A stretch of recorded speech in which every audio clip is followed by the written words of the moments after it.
The Price of Silence. My name is Corey Wallace. I'm 31 years old and I'm a juror. Not a defendant, not a lawyer, just a man chosen to sit among 12 and decide, guilty or not. The courtroom was nothing special. Peeling walls, creaky chairs, the smell of old papers and coffee. Still, it was a place where lives were decided. And there I was, the only black person on the jury, in a place we're rarely meant to be. People expect us on the other side of the courtroom. The case was State versus Andrew Keenan. 19, white, clean-cut, wearing an expensive suit. Son of a construction company owner, he was accused of assaulting Jameer Scott, a 15-year-old black teenager. Witnesses said Andrew struck Jameer with a baseball bat in the school parking lot for no reason. Jameer now walks with a cane and speaks with difficulty. The prosecution said it was a racially motivated attack. The defense claimed it was a teen conflict gone wrong. Andrew sat calmly, almost smirking. His father was right behind him, confident. He knew the outcome would favor them. Then Jameer's mother took the stand. Her voice trembled, holding her son's photo. He was just walking home. No one told him that being black was a threat. He didn't start that fight. He didn't deserve it. My throat tightened. But in deliberation, the real chill began. He didn't kill him, said an older man in a suit. Kids fight, added a woman in pearls. We can't say it was racism. They didn't prove that. Maybe the other boys started it. We don't know. I said nothing, but I knew, because I had been that boy. I'd taken punches behind my high school just for being different. I recognized that smug confidence on Andrew's face. It belonged to everyone who believes the law serves them. Not all. But I stayed silent. 11 votes for not guilty. I was the 12th. They looked at me. I wanted to scream, slam the table. Instead, I nodded. Abstain. They took that as agreement. The next day, walking home, I saw her, Jameer's mom, handing out flyers. One showed Jameer smiling in his jersey. The other read, "Justice doesn't choose skin color." She looked into my eyes. She didn't speak, but her gaze, it burned through me. I couldn't sleep after that trial. I kept seeing Jameer, alone in a parking lot. Then the crack, the bat, the scream. At work, I was a ghost. Coffee, keyboard, code. People joked in the break room.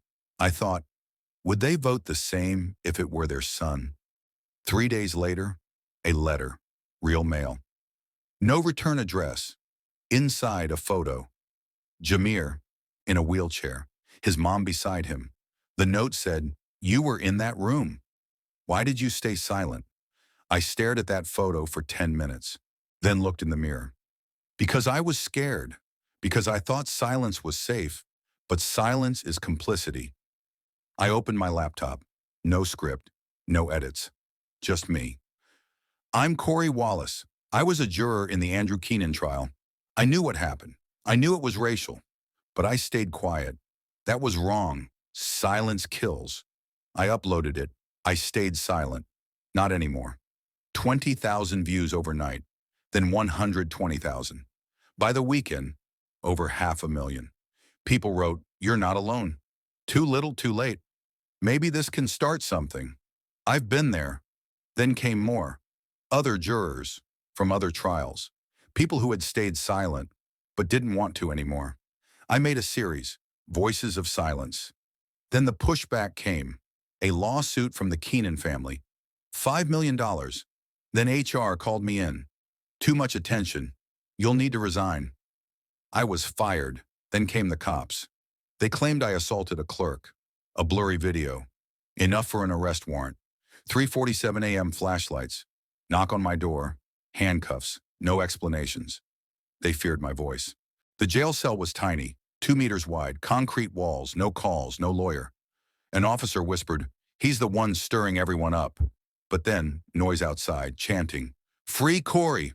One voice matters." I couldn't see them, but I heard them.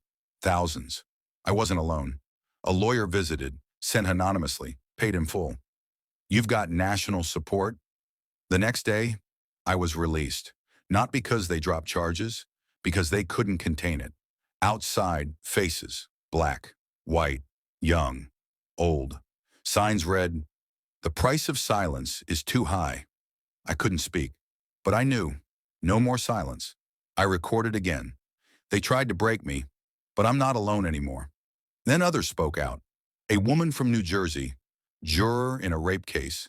A man from Texas who watched a cop beat a teen. A kid who filmed a racist assault but never posted. They spoke. The system began to crack. Then came trial number 2. I was now the defendant. Inciting unrest. Defamation of public officials.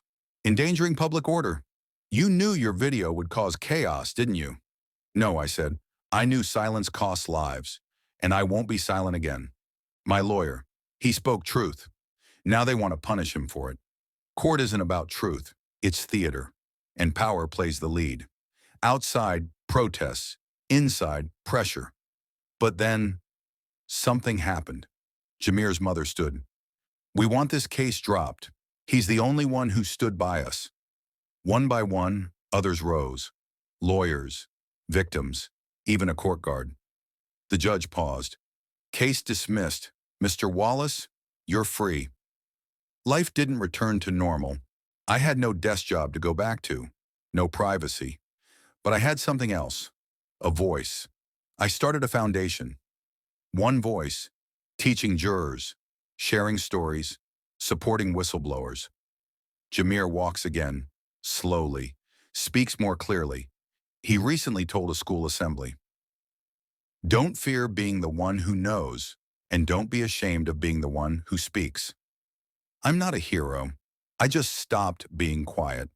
And now, this is more than me. It's a movement. 1 year later, I still wake up and say, you can stay silent today, but you choose not to, because silence has a price and truth is louder. If you hear this, you're in the room too. You can stay silent, or you can speak. You choose.